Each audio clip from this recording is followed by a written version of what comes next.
Ons maak onsself los en sê, as dinge buite my anders is, omdat die Here dit anders maak, dan sal ek glo. Dan sal ek deelneem. Dan sal ek wees wie God my vra om te wees. Maar eers, Jesus sê, geseënd is hy wie glo en nie gesien het nie.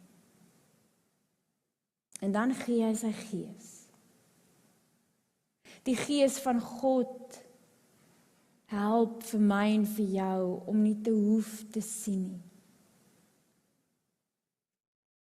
Dit help ons om onsekerheid te plaas, nie in dit wat buite ons lê nie, maar in God.